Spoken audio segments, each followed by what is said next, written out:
So, pwedeng ma-punish nung Gata dito yung Marcel kapag naglalim siya para magamit yung kanyang Platinum Snap. But, ang problema nila dito is, again, anong sakot mo sa Uranus? Oo, kasi yung peel talaga ang concern ko dito. And Claude still needs enough time. And most likely, baka pahirapan pa nga siya kasi especially ang katapat niya is Moscow on the laning. Oo, ibang klase yung makikita nating aksyon dito. For late game, makikita natin ibang klase na rin yung naging adjustment ng ating mga teams. They have the late game heroes. Again, this is fight or flight. At nakita natin parang unti-unti nang nagte-take off ang Team Falcons as they take game number 1. Pero this could be a different story kung makukuha ulit ng TNC yung early game at matatapos agad nila itong laban na to. Actually, at this point, alam mo, sa TNC, requirement sa kanila na makuha yung early game. They have to find a way to shut this Uranus down. Kasi nakita natin last week, mula sa kamay ni Sanford, kapag hindi nahahawakan yung Uranus, kontrolado niya yung buong game. So this is something that they should be able to do for the side of Team Falcons. As long as walang papatay kay Flap, he can go wherever he wants in the map. Pero ngayon, they want to go whoever comes first. At kung sino nga ba mag-overstay. An early flicker exhausted doon para kay Lancy. Maaga agad na pop nga at the force yung flicker dito na mid laner ng TNC. That is why we can expect na ang Team Falcons yung makadictate ng tempo sa early game na to. And nangyayari yun because of Owen. Iba yung tapang na ngayon. Wala bang kayang pumatay din sa kanya sa early game? Yeah, lalo wala pa yung mga burst skills talaga ng TNC. They have to wait for the deadly magic. Yun lang, actually yun lang yung medyo concerning for TNC. Parang isa lang yung source mo ng reliable damage output, yung deadly magic. Kaya feeling ko gagawin ni Trimar yung ginawa niya kanina nung game number 1 kung saan nirush niya yung War Axe. Kasi kailangan nila. Desperate ang TNC ngayon to find damage pagdating na mid-game kasi, again, may Uranus problem sila. Nangaray din agad. Oy! Si Chocno dito sa kamay ni Kyle. So ngayon malapit na rin mag-spawn ng turtle. Makikita ba natin yung unang ginawa ni Trimar kanina pero parang hindi yata? Okay, wala pa nga tayo doon sa Uranus problem. Pero may problema na agad sila sa ikot din ni Ogwen. Grabe naman to before the turtle take. Nalasit yung crab. Dapat kay Flap yun eh. Kasi pang level 4 ng Uranus yun eh. Kaso nalasit yung passive nung ni Suyo. Sige, clear na lang daw muna siya para mag-level 4. Ngayon sinimulan yung turtle. At ngayon, bilis! China will get the first blood. Nagmamadali eh. Formation pa rin is activated para kay Lancy with a feathered airstrike. Gusto niya i-shoo away sila Flap.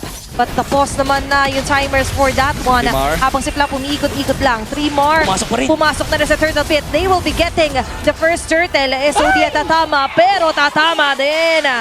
Ang feathered airstrike doon ni Haji. Inabutan pa nung pinakahuling pagputok ng feathered airstrike. Mamadali. At ngayon mukhang may laban pa sa gitna si Lance yung nakita nila. But that is a Valentina na mabubuhay dito. And for Team of Falcons, mukhang willing silang ibigay yung turtle tapos kuha na lang sila ng kill. Again, masaya ang Falcons ngayon kasi requirement nga for TNC may panalo early game. Even though nakakuha sila ng pagong. I don't think this is enough, especially losing mid-control like that. Ganyan yung makikita resulta. Yung Uranus, kahit saan magpunta yan, kailangan ng isipin ng TNC kung saan nagpupunta si Flap. And kapag tinignan natin yung items, irarush nga ni Trimar yung kanyang War Axe. Hindi siya pwede mag-defensive dito kasi kailangan talaga nila yung damage. And I like yung nagiging choice dito ni Lancy. Itong pagkuha niya sa feathered airstrike. Sabi niya, guys, okay lang yan. May damage tayo, huwag kang mag-alala. May panggagalingan pala, di ba?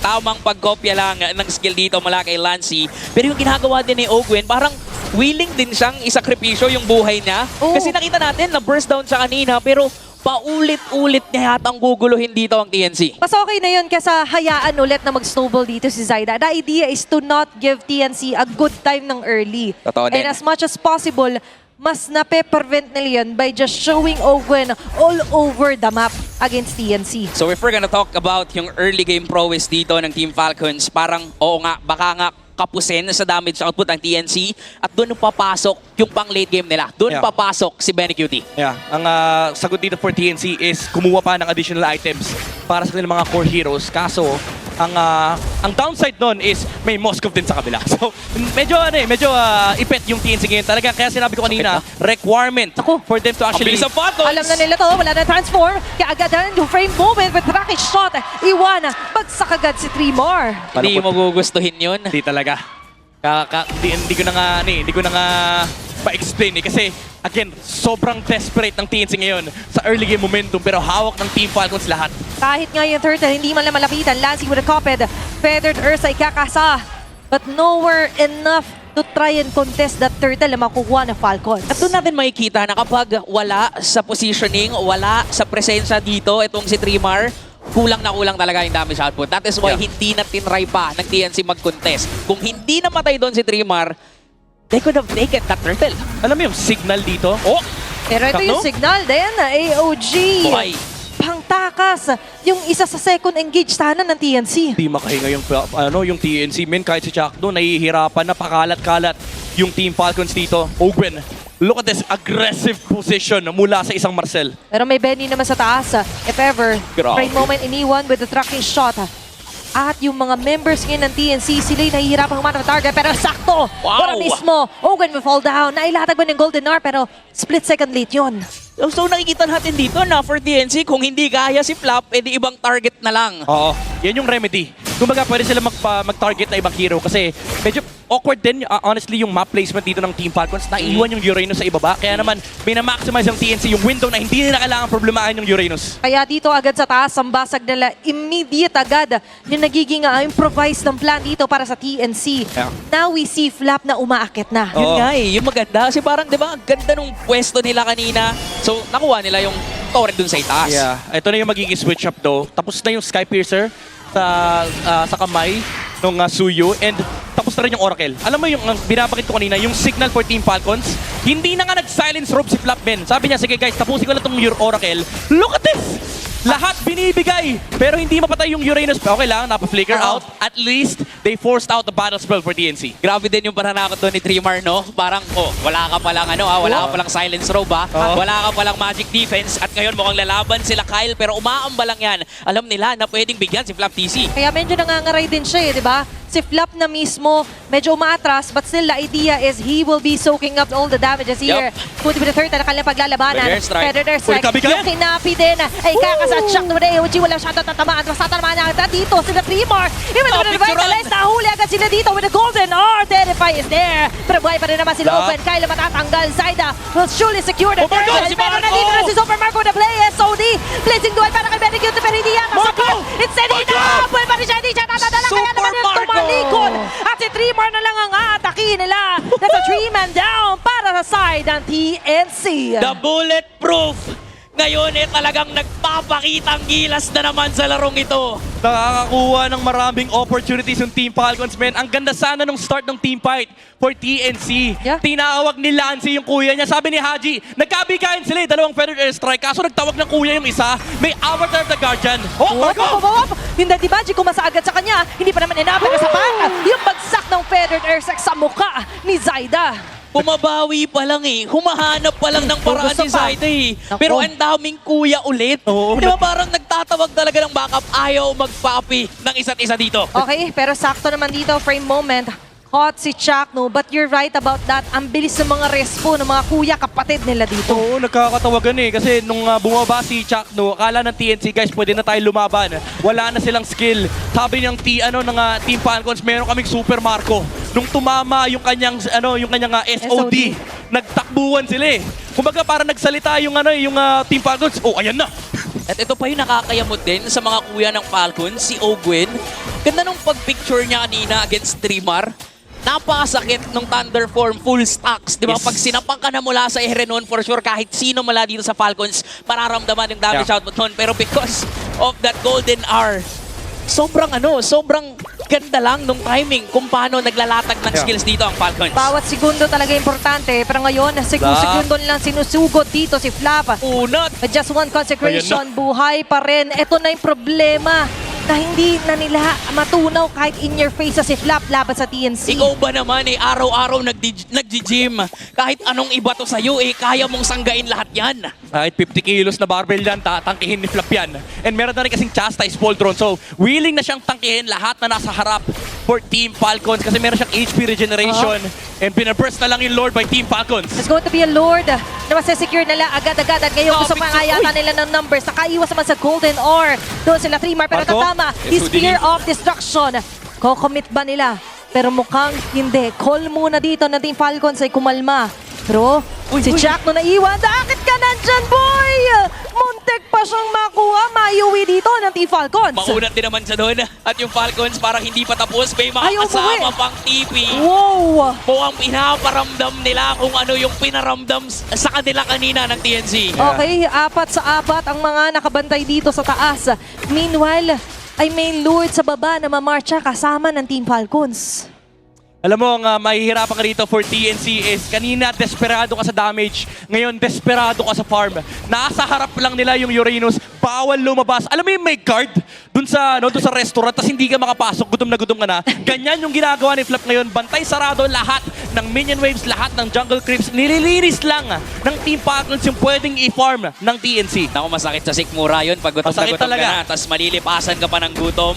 Kaya talagang mahihirapan dito ang TNC. Anong pwede nilang gawin dito? Kailangan nilang kampihan ng oras. Patagalin itong laban na to. For sure, may mga holy blessings pa. Madedepensahan pa nila to. Pero ang tanong for Falcons, mukhang sila nagmamadali na rin Yep.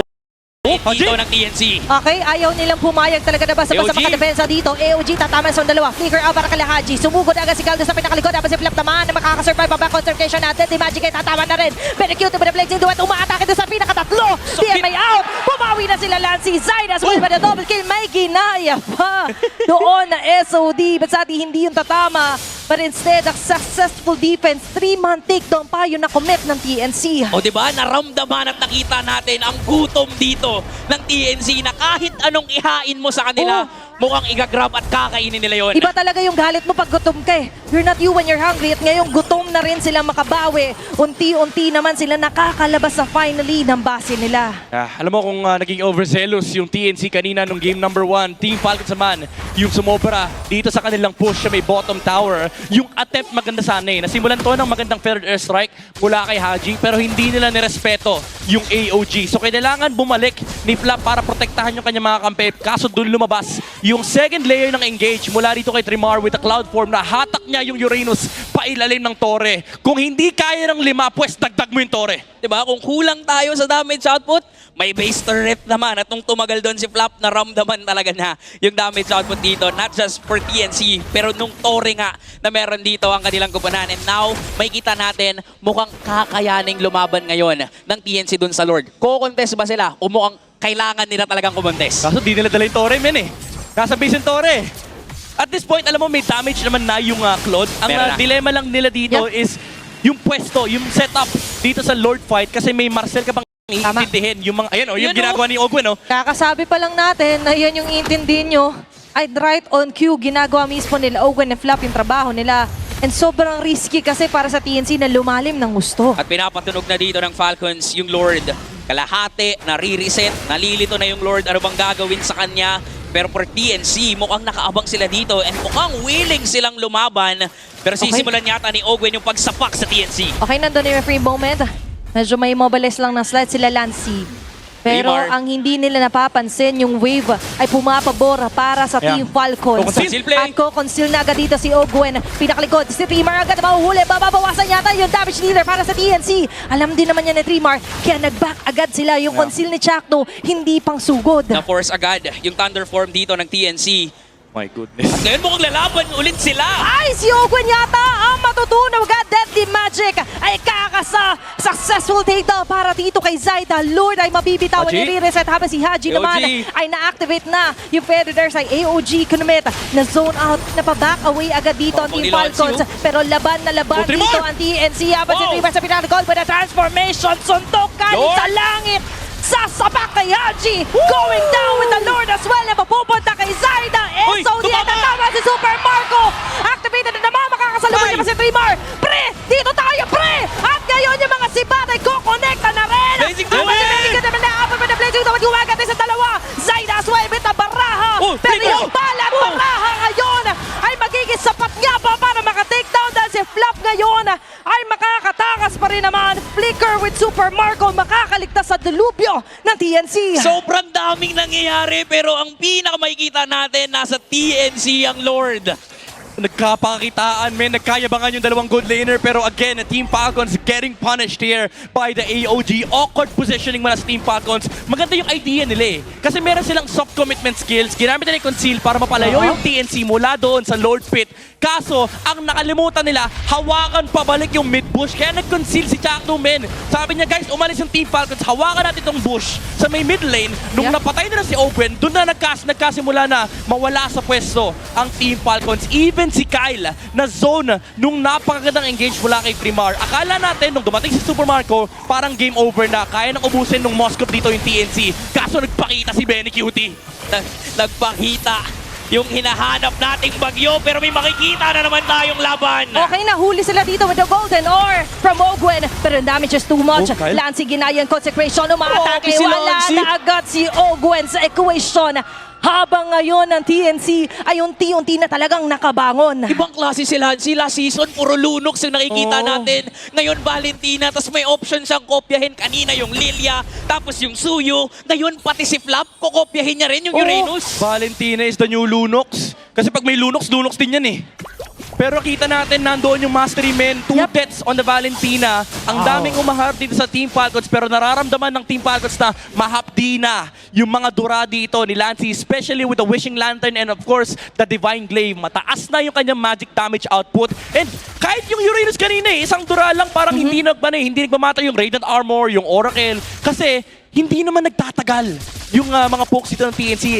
Kumbaga, ang ginagawa nila is itutulak nila palayo yung ibang members dito ng Team Falcons. Kapag nahanap nila yung Sora, ay yung Suyu, dun na pumapasok yung Sora. Nagpo-force sila ng ibang target. Tsaka ngayon na-force din nila earlier din si Ogwen. Yun nga. Even with the golden ore, that was a very great takedown para sa TNC. Ganda nung pick-off na ginawa nila. Doon actually nagsimula lahat nung pagkapanalo dito ng TNC. Pero ngayon mukhang nagkakaabangan na naman. Yeah. And ang idea dito for TNC is i-poke mo lang yung Uranus. Kapag umalis yung Uranus to regenerate, dun ka maghanap ng ibang pick-off. Dun natin nakikita na nahuhuli lagi si Ogwen.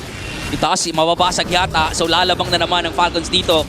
Pero ang maganda for TNC is that nandun din naman yung Lord. Yes. Nandoon yung pwesto ng Lord. Kaya kahit papano, masasabay nila yung minion waves. Pero labang talaga dito ang Falcons when it comes to the minion wave management. Uy. Pero yung pwesto ni Chakno sa baba, mukhang may inaantay din sila. Pero ngayon, si Uy, Flap Roy! ang inatake. Kakasabi lang natin without Flap, alam ng TNC hindi basta-basta bababad or co-commit ang Team Falcons pero hindi nga nila natin Trimar! kami sa si Trimar agad ang mababagsakan.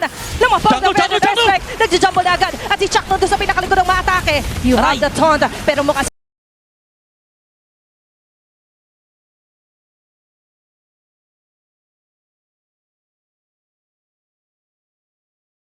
ngayon ay makakaligtas at mabubuhay pa rin!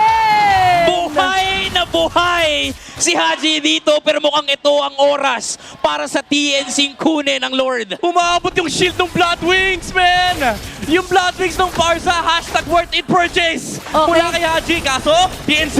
Is it worth it? Kasi ngayon, yung Lord ay mapupunta kay Xander. Golden Hour na kumita agad yung open. Nakabang sila agad dito kay Trimar. Flicker out? With a flicker out. Ayun And na, SOD naman. pa kay Super Marco. Tumama na naman. Pilikera din pati si Lancy. My G. Even the Vader, there's like the Kinopi. Ay masesecure pa rin yung kill. Double kill for Kyle. Hindi talaga papayag tong dalawang teams natin. Wala silang bawi. Tuloy lang sa laban. Kakatok sa base. Oh, the yung Lord forcing. nasa TNC. AOG, hindi makomit ni Chakno. Immortality, binili niya na rin. Okay, lahat nakapiligid agad sa kanya. Nakatingin ng mga members sa Team Falcons. May Lord. May Lord man, pero mukhang hindi na agad yung papansinin dito ng Team Falcons. Oh! Diretso lang natin, napakasakit naman talaga ng mga hawak na pagkagamit Benny? dito kay Benny Cutie. Kyle, napapad man yung immortality. Pero importante, buhay pa rin silang lima. Ngayon, palang sila susunod at tutunawin yung Lord ng TNC. Nice defense mula sa TNC pero ibang klase yung pag-opensa din na nakikita natin dito sa Falcons. Kaya nga, alam mo kung ano yung ginagawa ng TNC kanina. Ganun